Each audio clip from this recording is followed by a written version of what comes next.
Assalamualaikum warahmatullahi wabarakatuh. Kembali lagi di channel Marsha Subiakto. Pada kesempatan kali ini kita akan kembali membahas informasi menarik.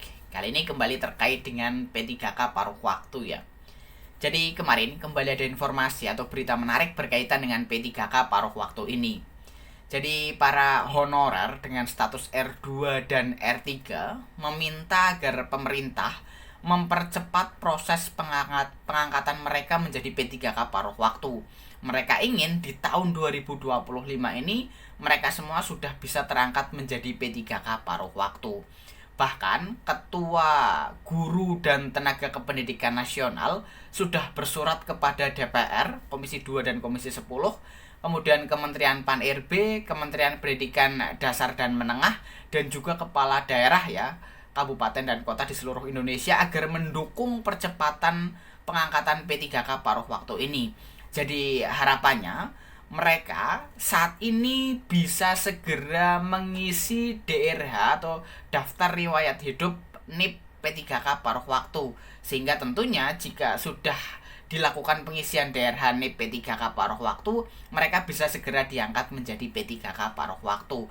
Karena tentunya jika pengangkatan menjadi P3K paruh waktu lebih cepat, harapannya mereka bisa lebih cepat juga untuk diangkat menjadi P3K penuh waktu. Dan untuk lebih jelasnya terkait dengan hal ini, kali ini kita akan coba lihat beritanya ya. Langsung saja, bagi yang penasaran, simak terus.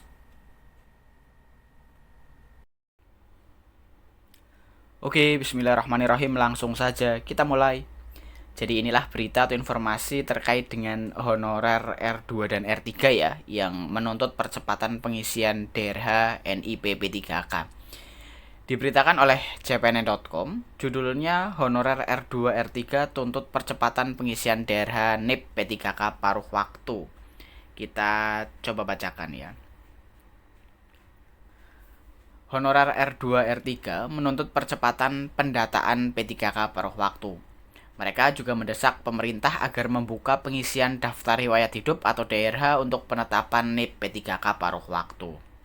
Teman-teman guru honorer dan tenaga kependidikan berstatus R2 maupun R3 minta pemerintah segera mempercepat pengangkatan P3K paruh waktu tahun ini, kata Ketum Guru dan Tenaga Kependidikan Nasional (GTKN) Haji Nasrullah Mukhtar kepada CPNN Minggu 6 April 2025. Nasrullah mengungkapkan, GTKN sudah menyurati DPR, Komisi 2, Komisi 10, Menteri Pendayagunaan Aparatur Negara dan Reformasi Birokrasi Rini Widiantini, Kementerian Pendidikan Dasar dan Menengah, serta semua kepala daerah, kabupaten, kota. Intinya, kata Nasrullah, minta dukungan agar proses pengisian DRH NIP P3K paruh waktu dipercepat. Sebab, makin cepat berproses, maka NIP P3K paruh waktu kian cepat berproses menjadi ASN P3K.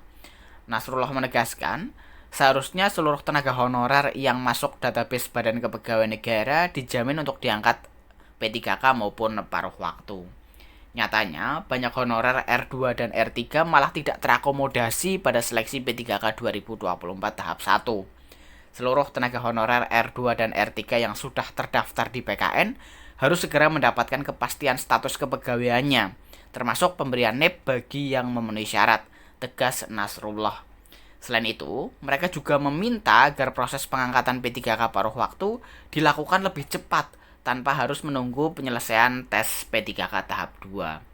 Melalui kebijakan ini, diharapkan honorer R2 R3 bisa segera menjalankan tugasnya sebagai aparatur sipil negara, sehingga kinerja pelayanan publik makin optimal.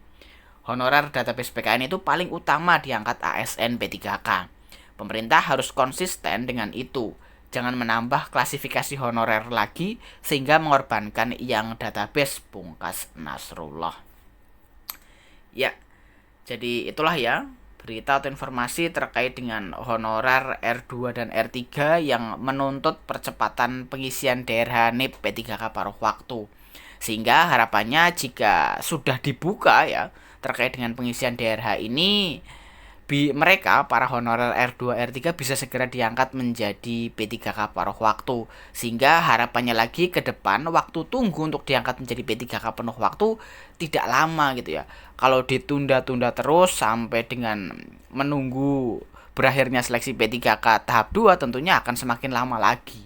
Dan semoga dengan adanya usulan ini, dengan adanya saran dan surat ini, pemerintah dan juga DPR berusaha untuk mempercepat ya pengisian DRH NIP P3K paruh waktu. Jadi mungkin itu informasi yang bisa disampaikan pada kesempatan kali ini. Jika ada tanggapan atau pertanyaan berkaitan dengan hal ini, teman-teman bisa tinggalkan di kolom komentar. Terima kasih, mohon maaf bila ada kesalahan. Wassalamualaikum warahmatullahi wabarakatuh.